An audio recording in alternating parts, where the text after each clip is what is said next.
Boa noite, investidores. Estamos aqui para mais um fechamento semanal de mercado, hoje dia 17 de outubro, dessa vez com meu colega João Dalla Piccola aqui para passar pelas principais notícias da semana, como de tradição, começando lá de fora. Foi uma semana bem esvaziada, tá, pessoal? Recordando aqui, já faz umas 2, 3 semanas que os Estados Unidos, o governo americano, está em shutdown, está paralisado e, portanto, eles não vêm divulgando os dados econômicos que tradicionalmente eles divulgam semana após semana. Como esse imbróglio ainda não foi resolvido, a gente não teve divulgação de algumas informações importantes que estavam agendadas para essa semana. A principal delas, o CPI, que é a inflação ao consumidor. Tá? As negociações para a reabertura do governo americano passam pelo acerto do orçamento.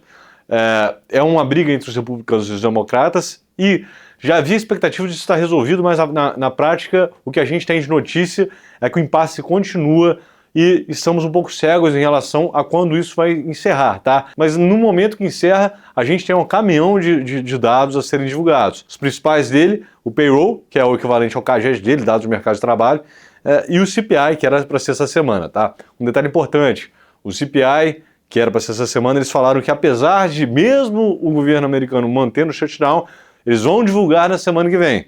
Não temos certeza absoluta disso, mas isso que foi divulgado pelo próprio governo, tá? Além disso, a gente tem a continuação, né, das tratativas do governo americano com a China. Na semana passada a gente teve um estresse no mercado acentuado, dado que o Trump reagiu a novas regras de exportação de terras raras por parte da China, restringindo um pouquinho, e o Trump reagiu ameaçando taxar a China em 100%. Não tivemos nada de concreto ao longo da semana sendo anunciado. Mas aquelas declarações ali, né, os balões de ensaio que saem na mídia, todas não estão mais apaziguador, mas o fato é que as sanções continuam, e apesar de estar sendo direcionado para um tom mais apaziguador, ainda não foi nada divulgado de concreto. Então, no final das contas, foi uma semana com pouca coisa de concreto, né, João? Exatamente. Quando a gente olha para a performance de mercado, a gente vê uma semana que recupera grande parte das perdas que a gente viu justamente na semana passada. Então, os principais índices americanos estão encerrando a semana com uma alta perto de 2%, praticamente revigorando aquela performance negativa de um pouco mais de 2% na semana anterior, devido a essa escalada das tensões comerciais, principalmente aqui com a China. Quando a gente olha os outros indicadores lá fora, a gente viu uma curva de juros razoavelmente estável e o dólar também numa leve tendência de queda contra as principais moedas na ordem de 0,4% na semana. Além disso, essa semana também iniciou a agenda de calendário corporativo lá fora com o início da divulgação de resultado dos bancos americanos. A grande maioria já começou divulgando o resultado essa semana. Os resultados eles vieram surpreendendo positivamente o mercado. O destaque aqui que refletiu na performance na semana fica para o Morgan Stanley e para o Bank of America, que os dois encerrando a semana com uma performance superior a 5%. E como é que ficou o noticiário por aqui?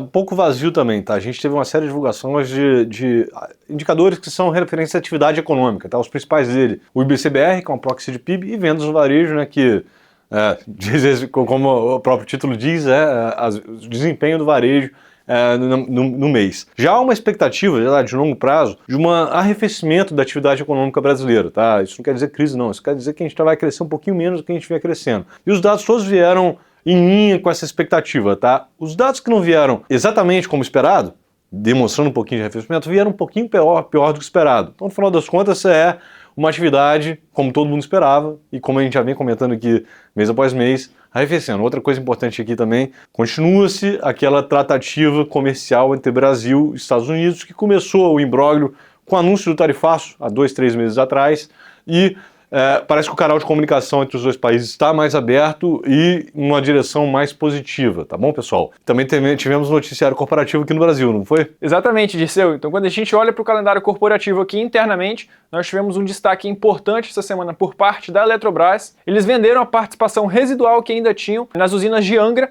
para a holding JF dos irmãos Batista, uma transação relevante que marcou aqui a saída definitiva da Eletrobras nos investimentos em energia nuclear. Quando a gente olha a performance do mercado brasileiro, foi uma performance positiva também, assim como lá fora e praticamente o mundo afora. Performou muito bem na semana, o Ibovespa sobe 2%. As small caps aqui, o desempenho internamente também foi positivo, na casa de 1,60.